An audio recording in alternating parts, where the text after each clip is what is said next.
Hi friends, ಮುದ್ದು ಮಣಿಕಂಠ ಬ್ಲಾಗ್ಗೆ ಸ್ವಾಗತ. ನಾ ಇಲ್ಲಿ ಶುಕ್ರವಾರದ್ದು ಮಾರ್ನಿಂಗಿಂದ ಮಧ್ಯಾಹ್ನದವರೆಗಿನ ಬ್ಲಾಗ್ ಶೇರ್ ಮಾಡಿ ನಿಮ್ಮ ಜೊತೆ. ಆವತ್ತಿನ ದಿನ ಏನೆಲ್ಲ ಆಯ್ತಂತ ನೋಡೋಣ ಬರ್ರಿ. ಇದು ಶುಕ್ರವಾರ ದಿನ ನನ್ನ ಮಗಂದು ದಸರಾ ಹಬ್ಬದ ಸಲಾಗಿ ಫಂಕ್ಷನ್ ಇತ್ತು ಸ್ಕೂಲ್ನೊಳಗೆ. ಸಣ್ಣದಾಗಿ ಸೆಲೆಬ್ರೇಟ್ ಮಾಡೋದಂತ ಹೇಳಿ ಮಕ್ಕಳನ್ನ ರೆಡಿ ಮಾಡಿ ಕಳಿಸ್ರಿ ಅಂತ ಹೇಳಿದ್ರು, ಕಲರ್ ಡ್ರೆಸ್ ಹಾಕಿ. ಹಾಗಾಗಿ ನಾನು ನನ್ನ ಮಗಂದು ಟ್ರೆಡಿಷ್ನಲ್ ನಮ್ಮ ಕಡೆ ಸ್ಟೈಲ್ ಯಾವ ಥರ ಇರುತ್ತೋ ಆ ಥರ ಡ್ರೆಸ್ ಹಾಕಂತಂದಿದ್ರು. ಹಾಗಾಗಿ ನಮ್ಮ ಕಡೆ ಈ ಥರ ಬಿಳಿ ಅಂಗಿ ಒಲ್ಲಿದು ಹಾಕೋತಾರಲ್ಲ ಆ ಥರದ್ದು ಹಾಕಿ ಕಳಿಸಿದ್ವಿ. ಅಲ್ಲಿ ಸ್ವಲ್ಪ ಡ್ಯಾನ್ಸ್ ಮಾಡ್ಯಾರ. ಹಾಗಾಗಿ ಅದನ್ನು ಸ್ವಲ್ಪ ನಾನಿಲ್ಲಿ ಕ್ಲಿಪ್ಪಿಂಗ್ ನಿಮ್ಮ ಜೊತೆ ಶೇರ್ ಮಾಡ್ಕೊಂಡೀನಿ. ಮಕ್ಕಳಿಗೆ ಡ್ಯಾನ್ಸ್ ಅಷ್ಟೊಂದು ಚೆನ್ನಾಗಿ ಮಾಡೋಕ್ಕೆ ಬಂದಿಲ್ಲ, ಆದರೂ ಅವರು ತಮ್ಗೆ ಇಷ್ಟ ಬಂದಂಗೆ ಮಾಡಕ್ಕೆ ಬಿಟ್ಟಾರ ಮೇಡಮರು. ಹಾಗಾಗಿ ಅವರು ಮಾಡ್ಯಾರ. ಹೆಂಗೆ ಅನ್ನಿಸ್ತಂತ ನೀವು ಕಮೆಂಟ್ನೊಳಗೆ ಹೇಳ್ರಿ. ನನ್ನ ಮಗನೆಲ್ಲ ಸ್ಕೂಲಿಗೆ ಕಳಿಸಿ ಬಂದು ಕೆಟ್ಟ ನಾನು ಬೆಳಿಗ್ಗೆದು ಕಸ ಹುಡುಗೋದು ಮನೆ ಕ್ಲೀನಿಂಗ್ ಕೆಲಸ ಇತ್ತು ಸ್ವಲ್ಪ. ಯಾಕಂದ್ರೆ ದಸರಾ ಹಬ್ಬದ ಸಂಬಂಧ ನಾವು ಮನೆ ಕ್ಲೀನ್ ಮಾಡ್ಕೋಬೇಕಂತ ಹೇಳಿ ಕೆಟ್ಟ ಊರಾಗಿರಂಗಿಲ್ಲ. ಇಲ್ಲಿದ್ರೂ ನಾವು ನಮ್ಮ ಮನೆದೇವ್ರದ್ದು ಎಳ್ಕೊಟ್ಟಿಗೆ ಎತ್ತೀವಿ. ಹಾಗಾಗಿ ಮನೆ ಕ್ಲೀನಿಂಗ್ ಮಾಡ್ಕೋಬೇಕಿತ್ತು. ಅದನ್ನ ಸ್ವಲ್ಪ ಕ್ಲಿಪ್ಪಿಂಗ್ ಆ್ಯಡ್ ಮಾಡೀನಿ.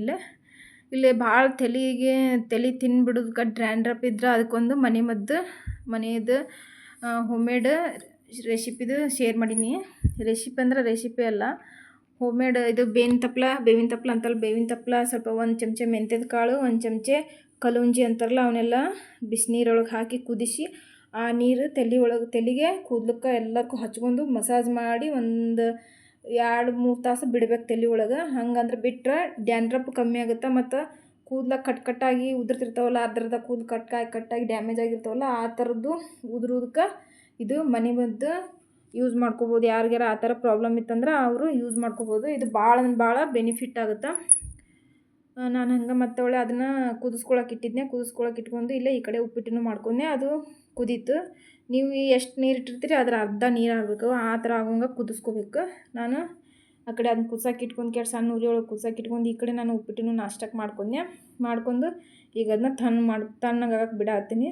ತಣ್ಣಗಾಗೋಷ್ಟರಲ್ಲೇ ನಾನಿಲ್ಲೇ ಮತ್ತೆ ಬೇರೆದು ಏನಾರ ಕೆಲಸ ಮಾಡ್ಕೋಬೇಕಂತೇಳಿ ಕೆಟ್ಟ ಇಲ್ಲೇ ಮಾಡ್ಕೊಳಕತ್ತೀನಿ. ಇದು ಸ್ವಲ್ಪ ಈ ಥರ ಡಾರ್ಕ್ನೊಳಗೆ ಬರ್ತೈತಿ. ಕಲಂಜಿ ಮತ್ತು ಬೇವಿನ ತಪ್ಪಲ ಮೆಂತ್ಯದೆಲ್ಲ ಹಾಕಿರ್ತೀವಲ್ಲ, ಇದು ಹೇರಿಗೆ ಭಾಳ ಒಳ್ಳೇದೈತಿ. ನೀವು ಒಂದ್ಸರಿ ಟ್ರೈ ಮಾಡಿರಿ. ಕೂದಲು ಕಟ್ ಆಗೋದಕ್ಕೆ ಮತ್ತು ಡ್ರ್ಯಾಂಡ್ರಪ್ಪಿನ ಸಮಸ್ಯೆ ಇದ್ರಂದ್ರೆ ನಾವು ಹೊರಗೆ ಕಾಸ್ಟ್ಲಿ ಪ್ರಾಡಕ್ಟ್ ತಂದು ಹಚ್ಕೊಳ್ಳೋಕ್ಕಿಂತ ಈ ಥರ ಮನೆಮದ್ದು ನಾವು ವಾರಕ್ಕೊಂದ್ಸರಿ ಯೂಸ್ ಮಾಡೋದ್ರಿಂದ ಏನೂ ಸೈಡ್ ಎಫೆಕ್ಟ್ ಇರೋಂಗಿಲ್ಲ.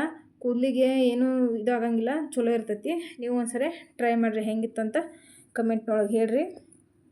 ಇಲ್ಲೇ ನಾನು ಮನೆಯದು ಕ್ಲೀನ್ ಮಾಡ್ಕೊಳಕತ್ತೀನಿ. ಈಗ ನಾವು ಮತ್ತು ಊರೊಳಗೆ ಎಳ್ಕೊಟ್ಟಿಗೆ ಎತ್ತಾರಲ್ಲ, ಹಾಗಾಗಿ ಇಲ್ಲಿ ಮನೆಯೆಲ್ಲ ಕ್ಲೀನ್ ಮಾಡಿ ಹಾಸಿಗೆ ಎಲ್ಲ ಒಗಿಬೇಕಂತ ಹೇಳ್ಕೇಟ ಕಿಟಕಿ ಮತ್ತು ಎಲ್ಲ ಏನೇನೆಲ್ಲ ಅಷ್ಟು ನೀಟಾಗಿ ಒರೆಸೋದು ಎಲ್ಲ ಮಾಡ್ಕೊಳಕತ್ತೀನಿ. ಸ್ವಲ್ಪ ಇದು ಟೇಬಲ್ ಇತ್ತು. ಟೇಬಲ್ನೊಳಗೆ ನಮ್ಮ ಮನೆಯವರು ಇಲ್ಲಿ ನವಿಲು ಭಾಳ ಅದಾವೆ. ನವಿಲು ಗೆರೆ ತೊಗೊಂಬಂದಿದ್ರು. ಹಾಗಾಗಿ ನವಿಲು ಅದ್ರೊಳಗೆ ಹಾಕಿಟ್ಟು ಮಸ್ತ್ ಕಾಣ್ತೈತಿ. ಅದನ್ನೆಲ್ಲ ನೀಟಾಗಿ ಜಾಡಿಸಿ ನವಿಲು ಗೆರೆ ಮೇಲೆ ಧೂಳು ಕುಂತಿತ್ತಲ್ಲ ಎಲ್ಲ ಒರೆಸಿ ನಾನು ಅವ್ರ ಮೆಟ್ಟಿಗೆಲ್ಲ ಇಟ್ಟಾದಮೇಲೆ ಫೈನಲಾಗಿ ನಾನು ನಿಮಗೆ ನವಿಲು ಗೆರೆ ತೋರಿಸ್ತೀನಿ ನೋಡಿರಿ, ಎಷ್ಟು ಚಂದ ಕಾಣತೈತಿ. ಹೂವಿನ ಕುಣ್ಯಾಗ ನಾವು ಫಸ್ಟ್ ಆರ್ಟಿಫಿಷಿಯಲ್ ಬೋಕೆ ಇಟ್ಟಿದ್ವಿ, ಅದಕ್ಕಿಂತ ಇವ ಚಂದ ಕಾಣ್ತಾವಂತ ಅವ್ನು ಬೋಕೆ ತೆಗೆದು ಈಗ ಇವನು ಇಟ್ಟಿವಿ. ಹೊಳ್ಳಿ ಇಲ್ಲೇ ಇದು ಸರ್ವಿಸಿಂಗ್ ಟ್ರಂಕ್ ಅಂತಾರಲ್ಲ ಆ ಥರದ್ದು ಕರಿದು ಕಟ್ಟಿಗೆದಿದೆ ಟ್ರಂಕ್. ಅದ್ರ ಮ್ಯಾಗ ನಾನು ಕುಂದ್ರಾಕಂತನ ಮಾಡೀನಿಲ್ಲ, ಇಲ್ಲ ಮಕ್ಕಳು ಬರ್ಕೊಳಕರಾಗಲಿ ಕುಂದ್ರಾಕರಾಗಲಿ ಅಂತ ಹೇಳ್ಕೇಟ ಆ ಟ್ರಂಕ್ ಇಟ್ಟೀನಿ. ಅದ್ರ ಮ್ಯಾಗ ಒಂದು ಬೆಡ್ಶೀಟ್ ಹಾಸಿದ್ನೆ. ಅದ್ರ ಬೆಡ್ಶೀಟನ್ನು ಈಗ ಚೇಂಜ್ ಮಾಡತ್ತೀನಿ. ಮತ್ತೆ ಎಲ್ಲ ಈಗ ಒಗ್ಯಾಕೆ ಹಾಕ್ತೀವಲ್ಲ ಅದನ್ನು ಒಗದ್ರಾತಂತ ಹೇಳ್ಕೇಟ ಅದನ್ನು ಚೇಂಜ್ ಮಾಡಿ ಬೇರೆ ಬೆಡ್ಶೀಟ್ ಎಲ್ಲ ಹಾಸಿದ್ನೆ. ಮತ್ತು ಬೆಡ್ಡಿಗೂ ಎಲ್ಲ ಕವರು ತೆಲುಗು ಕವರು ಎಲ್ಲ ಚೇಂಜ್ ಮಾಡಿ ಬೇರೆವೆಲ್ಲ ಹಾಕಿದಾದ್ಮೇಲೆ ಮತ್ತು ಅದು ತಣ್ಣಗಾಗಿತ್ತು. ನಾನು ಅದನ್ನ ತಲೆಗೂ ಹಚ್ಕೊಂಡೆ. ಆದರೆ ಅದನ್ನು ವಿಡಿಯೋ ಶೇರ್ ಮಾಡಲಿಲ್ಲ, ಲೇಟ್ ಆಗುತ್ತೆ ಮತ್ತು ಲೆಂತಿ ಆಗುತ್ತೆ ವಿಡಿಯೋ ಅಂತ ಹೇಳ್ಕೇಟ ಅದನ್ನ ಹಚ್ಕೊಂಡಾದ್ಮೇಲೆ ಇಲ್ಲಿ ಮತ್ತು ಕಿಟಕಿ ಮ್ಯಾಗೆಲ್ಲ ಧೂಳು ಕುಂತಿತ್ತು ಸ್ವಲ್ಪ. ಅದನ್ನು ಸ್ವಲ್ಪ ಟಂಬ್ಲರ್ ಬಿಲೆ ಒರೆಸಿದ್ರಂದ್ರೆ ಆಗತ್ತೆ ಬಿಡು. ಮತ್ತು ಈಗೆಲ್ಲ ಬೇರೆ ಬೆಡ್ಶೀಟ್ ಹಾಸಿನೇ ಮತ್ತು ಒಳ್ಳೆ ಅದನ್ನು ಕಸ್ಬರ್ಗಿಲೆ ಧೂಳು ಹೊಡ್ಕೊಂಡ್ರೆ ಮನೆ ತುಂಬ ಧೂಳು ಹಾರಾಡ್ತಂತ ಹೇಳ್ಕೇಟ ನಾನು ಈ ಥರ ಟಂಬ್ಲರ್ ಬಿಲೆ ಒಟ್ಟು ಕಿಟಕಿ ನೀಟಾಗಿ ಒರೆಸ್ಕೊಂಡೆ. ನೋಡಿರಿ ಬಿಳಿಯರ್ ಬಿ ತೊಗೊಂಡು ಒರೆಸಾತೀನಿ ಯಾವ ಥರ ಹೊಲಸ್ಕೊಳತೈತಿ. ಸಿಕ್ಕಾಪಟ್ಟೆ ಹೊಲಸ್ಕೊಳತಿತ್ತು. ಅದನ್ನೆಲ್ಲ ನೀಟಾಗಿ ಒರೆಸ್ಕೊಂಡು ಮತ್ತು ನಾನು ಸ್ನಾನ ಎಲ್ಲ ಮುಗಿಸ್ಕೊಂಡು ಮತ್ತು ಪೂಜೆ ಎಲ್ಲ ಮಾಡಿ ಇಲ್ಲೇ ಮಧ್ಯಾಹ್ನದ ಅಡುಗೆನ ನಿಮ್ಮ ಜೊತೆ ಶೇರ್ ಮಾಡ್ಕೊಳಕತ್ತೀನಿ. ಮಧ್ಯಾಹ್ನದ ಅಡುಗೆ ಭಾಳ ಉತ್ತರ ಕರ್ನಾಟಕದ ಸ್ಪೆಷಲ್ ಅಡುಗೆ ನಿಮ್ಮ ಜೊತೆ ಶೇರ್ ಮಾಡ್ಕೊಂಡೀನಿ ನಾನು. ಇದು ನಮ್ಮ ಅಜ್ಜಿ ಫೇವ್ರೇಟ್ ಅಂತಲೇ ಹೇಳ್ಬೋದು. ನಮ್ಮ ಅಜ್ಜಿಗೆ ಪುಂಡಿ ಪಲ್ಯ ಅಂದ್ರೆ ಭಾಳ ಇಷ್ಟ. ಅವ್ರು ಪುಂಡಿ ಪಲ್ಯ ಇತ್ತಂದ್ರೆ ಏನು ಬೇಡ, ಅಂದಾಗೂ ಆ ಪುಂಡಿ ಪಲ್ಯ ಹಾಕೊಂಡು ಕಲಿಸ್ಕೊಂಡು ತಿಂತಾಳೆ ನಮ್ಮ ಅಜ್ಜಿ. ಸಾಂಬಾರನೇ ಬೇಡ, ಪುಂಡಿ ಪಲ್ಯ ಇದ್ರೆ ಸಾಕು, ರೊಟ್ಟಿ ಜೊತೆ ಅನ್ನದ ಜೊತೆ ಎಲ್ಲದಕ್ಕೂ ತಿಂತಾಳೆ. ಅಷ್ಟು ಫೇವ್ರೇಟ್ ನಮ್ಮ ಅಜ್ಜಿಗೆ. ಇವತ್ತು ನಮ್ಮ ಅಜ್ಜಿ ಫೇವ್ರೇಟ್ ಪುಂಡಿ ಪಲ್ಯ ಮಾಡಾಕ್ತೀನಿ. ಅದು ಉತ್ತರ ಕರ್ನಾಟಕದೊಳಗೆ ಫೇಮಸ್. ಉತ್ತರ ಕರ್ನಾಟಕದ ಜೋಳದ ರೊಟ್ಟಿ ಜೊತೆ ಪುಂಡಿ ಪಲ್ಯ ಅಂದ್ರೆ ಸಖತ್ ಟೇಸ್ಟ್ ಆಗುತ್ತೆ. ಮತ್ತು ಆ ಕಡೆ ಜನಕ್ಕೆ ಭಾಳ ಇಷ್ಟ. ಆ ರೆಸಿಪಿ ನಿಮ್ಮ ಜೊತೆ ಶೇರ್ ಮಾಡ್ಕೊಳತ್ತೀನಿ. ಏನಿಲ್ಲ, ಪುಂಡಿ ಪಲ್ಯ ನಾನು ಮೊನ್ನೆ ಸುಲಿದು ಇಟ್ಕೊಂಡಿದ್ನಲ್ಲ, ಅದನ್ನು ಈಗ ಒಂದು ಹಳೆಗೆ ಹಾಕಿದ್ನಿ. ಅದನ್ನ ತೆಗೆದು ಕಟ್ ಮಾಡ್ಕೊಂಡು ಅದನ್ನ ತೊಳ್ಕೊಬೇಕು. ತೊಳ್ಕೊಂಡಾದ್ಮೇಲೆ ಇದನ್ನು ಕುಕ್ಕರ್ಗೆ ಹಾಕಿ ಕುದಿಸ್ಕೊಂಡಿನಿ. ಕುಕ್ಕರ್ಗೆ ಹಾಕಿ ಒಂದು 2 ಸೀಟಿ ಹೊಡ್ಸ್ಕೊಂಡ್ರೆ ಅದು ಫುಲ್ ಕುದ್ಬಿಡ್ತೈತಿ. ಕುದ್ದಾದ್ಮೇಲೆ ಅದನ್ನ ಕುದಿಸಿದ ನೀರೆಲ್ಲ ಬಸಿಬೇಕು. ಬಸೋದಾದ್ಮೇಲೆ ಇದಕ್ಕೆ ಮತ್ತೆ ತಣ್ಣೀರು ಹಾಕಿ 2 ಬೇರೆ ಸ್ವಚ್ಛ ತೊಳ್ಕೊಬೇಕು. ಯಾಕಂದ್ರೆ ಪುಂಡಿ ಪಲ್ಯ ಭಾಳ ಹುಳಿ ಇರ್ತೈತಿ. ಹುಳಿ ಭಾಳ ಆದ್ರೆ ತಿನ್ನೋಕೆ ಸರಿ ಅನ್ಸಂಗಿಲ್ಲ. ಸ್ವಲ್ಪ ಲೈಟಾಗಿ ಹುಳಿ ಇರಬೇಕು. ಹಾಗಾಗಿ ಇದನ್ನ ಚಲೋ ಅಂತಾಗ ನೀರು ಹಾಕಿ ಸ್ವಚ್ಛಗೆ 2 ಬೇರೆ ತೊಳ್ಕೊಬೇಕು. ಮತ್ತು ಕುದಿಸಿದಾದ್ಮೇಲೆ ಫಸ್ಟಿಗೆ ಅಂತೂ ತೊಳೆದಿರ್ತೀವಿ, ಆಮೇಲೆ ಮತ್ತೊಂದು ಸರಿ ಕುದಿಸಿದಾದ್ಮೇಲೆ ಮತ್ತೊಂದು ಸರಿ ತೊಳ್ಕೊಬೇಕು. 2 ಬೇರೆ ತೊಳ್ಕೊಬೇಕು, 1 ಬೇರೆ ತೊಳ್ಕೊಬೇಕು. ನಿಮ್ಗೆ ಹುಳಿ ಒಂದು ಸ್ವಲ್ಪ ಮೀಡಿಯಮಾಗಿ ಬೇಕಂದ್ರೆ 2 ಬೇರೆ ತೊಳ್ಕೊರಿ. ಕಮ್ಮಿನ ಬೇಕಂದ್ರೆ ಸ್ವಲ್ಪ ಕಮ್ಮಿನ ಇಲ್ಲ ಜಾಸ್ತಿನ ಹುಳಿ ಬೇಕಂದ್ರೆ 1 ಬೇರೆ ತೊಳ್ಕೊಂಡ್ರೆ ನಡಿತೈತಿ. ಅದನ್ನ ತೊಳ್ಕೊಂಡಾದ್ಮೇಲೆ ಫುಲ್ ಮುಗಿಸ್ಕೋಬೇಕಂದು ಚಮಚಲೆ ಸಣ್ಣ ಮುಗಿಸ್ಕೊಂಡಾದ್ಮೇಲೆ ಇಲ್ಲೇ ನಮ್ಮ ಕಡೆ ರವೆ ಬರ್ತಾವಲ್ಲ, ಬನ್ಸಿ ರವೆ, ಅದನ್ನ ರವೆ ಹಾಕೊಂಡಿನಿ ನಾನು ಒಂದು 2 ಟೇಬಲ್ ಸ್ಪೂನು. ಹೊಳ್ಳೆ ಒಂದು ಉಳ್ಳಾಗಡ್ಡಿ ಹಾಕೊಂಡಿನಿ. ಮತ್ತು ಹೊಳ್ಳೆ ಒಂದು ಕಟ್ ಮಾಡಿದ್ದು 2 ಮೆಣಸಿನ್ಕಾಯಿ, ಒಳ್ಳೆ ಒಂದು 4-5 ಹೆಸರು ಬೆಳ್ಳುಳ್ಳಿ, ಸ್ವಲ್ಪ ಉಪ್ಪು, ಸ್ವಲ್ಪ ಅರಿಶಿನ ಪುಡಿ. ಈಗ ಇದು ಅಡುಗೆ ಎಣ್ಣೆ ಇದು ಒಂದು 2 ಚಮಚ ಅಡುಗೆ ಎಣ್ಣೆ ಹಾಕಿದ್ನ ಫುಲ್ ಮಿಕ್ಸ್ ಮಾಡ್ಕೋಬೇಕು. ಫುಲ್ ಮಿಕ್ಸ್ ಮಾಡ್ಕೊಂಡು ಇದಕ್ಕೆ ಅದು ರವೆ ಎಲ್ಲ ಹಾಕಿರ್ತೀವಲ್ಲ, ರವೆ ಕುದೀತೈತಿ.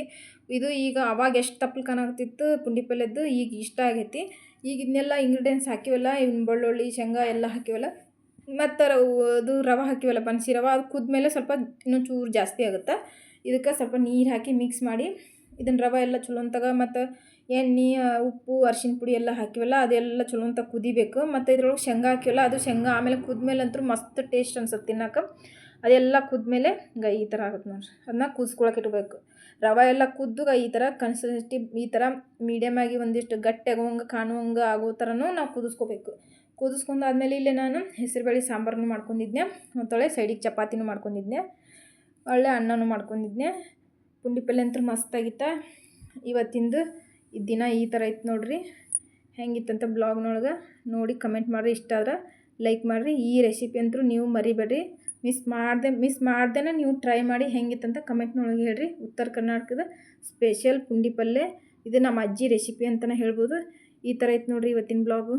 ಯಾರಿಗೆಲ್ಲ ಇಷ್ಟ ಆಯಿತು ಲೈಕ್ ಮಾಡಿ, ಸಬ್ಸ್ಕ್ರೈಬ್ ಮಾಡ್ಕೊರಿ. Thank you. ಸಿಗ್ತೀನಿ ಮುಂದಿನ ವಿಡಿಯೋದಲ್ಲಿ. Thank you for watching my channel. ನನ್ನ ಚಾನಲ್ಗೆ ಸಪೋರ್ಟ್ ಮಾಡಿ ನೋಡಿದವ್ರಿಗೆ ತುಂಬ ಹೃದಯದ ಧನ್ಯವಾದಗಳಂತನ ಹೇಳ್ತೀನಿ. ಹಿಂಗೆ ಈ ಥರ ಇತ್ತು ನೋಡ್ರಿ ಫೈನಲಾಗಿ ಊಟ. ಅದು ನೋಡಿದ್ರೆ ಬಾಯ ನೀರು ಬರ್ತಾವೆ. Thank you.